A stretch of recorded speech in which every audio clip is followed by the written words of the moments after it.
कल से G20 summit की शुरुआत हो रही है और बहुत सारी डील्स, बहुत सारे सेक्टर्स के ऊपर फोकस रखने का भी एक अनुमान लगाया जा रहा है क्योंकि कुछ डील्स होने की उम्मीद है। उन उम्मीदों में कौन कौन से सेक्टर्स हैं या फिर रादर रेलवे सेक्टर में कौन से डील्स हो सकती हैं, इस पर बातचीत कर लेते हैं। यतिन हमारे साथ मौजूद भी हैं। तो यतिन, इंपॉर्टेंट अनाउंसमेंट की उम्मीद बाजार लगा रहा है, स्पेशली रेलवे स्पेस को लेकर। कौन सी कंपनीज, कौन सा सेक्टर, किस तरह के अनाउंसमेंट? देखिए, सबसे पहले अगर हम बात करें तो आज रेलवे पीएसयू स्टॉक्स जबरदस्त तेजी दिखा रहे हैं और इसका एक रीजन है ब्लूमबर्ग के हवाले से और न्यूज एजेंसी के हवाले से जो रिपोर्ट आ रही है वो ये आ रही है कि आज G20 में प्रेसिडेंट बाइडेन और सऊदी अरेबिया और यूएई के नेताओं के सामने एक मेगा रेलवे डील का साइन होना लगभग तय है। अगर हम बात करें कि शनिवार को ये अनाउंसमेंट आ सकता है, जिसके अंदर क्योंकि इंडिया यूएई से शिपिंग रूट से कनेक्टेड है और आगे का जो कनेक्शन है दूसरे मिडिल ईस्ट कंट्री से वो रेलवे से हो सकता है, और इसी के चलते जो नेशनल सिक्योरिटी एडवाइज़र हैं अजीत डोवाल साहब, इन्होंने मई में ये पिच किया था कि जो इंडियन एक्सपर्टीज़ है रेलवे सेक्टर में, इसका फ़ायदा मिडिल ईस्ट को मिलना चाहिए और जो ट्रेड और जो कनेक्टिविटी है वो इम्प्रूव होनी चाहिए दोनों देशों के बीच में और Middle East as a region के बीच में।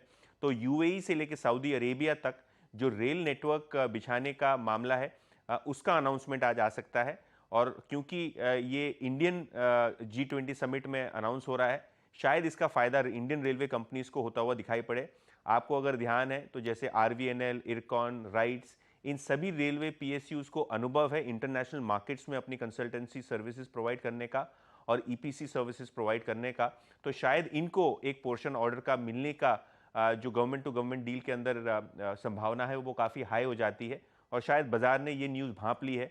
और अगर हम देखें, चाहे वो RVNL हो, चाहे वो राइट्स हो, चाहे वो इरकॉन हो, सभी के सभी शेयर्स आज 3 से 5% की तेज़ी के साथ आपको कारोबार करते हुए दिखाई पड़ रहे हैं।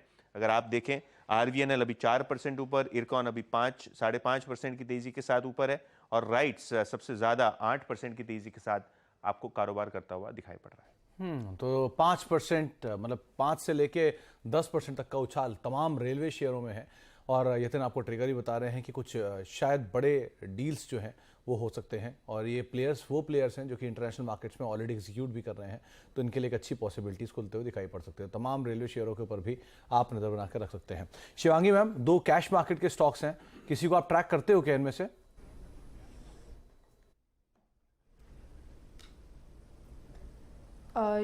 जी, RVNL की बात कर रहे हैं क्या? मैं RVNL, इरकॉन, राइट्स, इनमें से कोई भी? जी, पूरा ही रेलवे स्पेस काफ़ी अच्छा मोमेंटम और बस में है। इनफैक्ट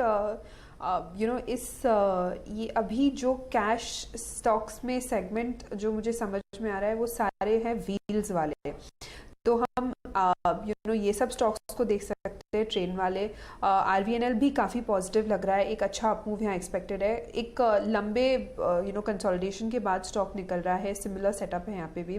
तो यहाँ पे बिल्कुल एक अच्छा सेटअप देखने को मिलेगा। दूसरा स्टॉक जो है चक्के वाला वो है ओलेक्ट्रा, जो काफ़ी एक अच्छा पॉजिटिव लग रहा है।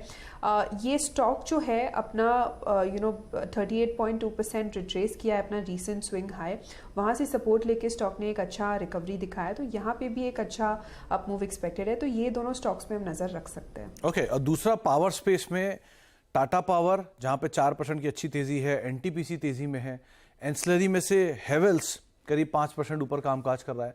यहां पे कुछ आप टिप्पणी करना चाहोगे?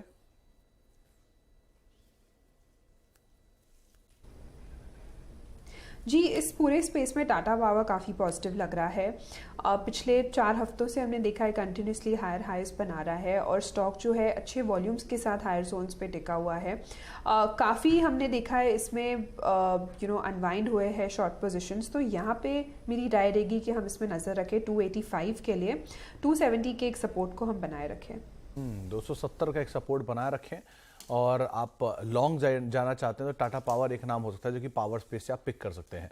ऑलरेडी 4% ऊपर कामकाज कर रहा है, अच्छी तेज़ी पावर स्पेस में है, तो आप टाटा पावर, NTPC ये प्रोड्यूसर्स हैं, REC, PFC फिनेंसर हैं, एंसिलरी में हेवेल्स ऐसी कंपनियां जो कि अच्छी तेज़ी में है, तो पूरा स्पेस एक बढ़िया बज़ में कामकाज कर रहा है। इनफैक्ट छोटी कंपनियों में CESC ऐसी कंपनियों में अच्छी खरीदारी थी, पावर ग्रिड खरीदारी में कामकाज कर रहा है।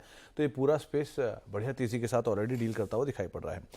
एक शॉर्ट कवरिंग कैंडिडेट में ICICI प्रूडेंशियल को देखिए शिवांगी मैम, इस पे क्या करें। और दूसरा कोल इंडिया एक और बड़ा नाम है कि पावर में अगर डिमांड पिकअप कर रही है तो ऑब्वियसली थर्मल पावर पिकअप करेगी और उसमें कोल की डिमांड आएगी।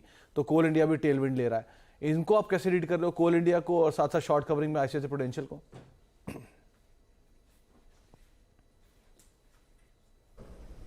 ICICI प्रू की अगर हम बात करें तो यहाँ पे हमने देखा है कि वीकली सेटअप थोड़ा बिगड़ गया था, 520 तक स्टॉक ने तोड़ा था लेवल्स।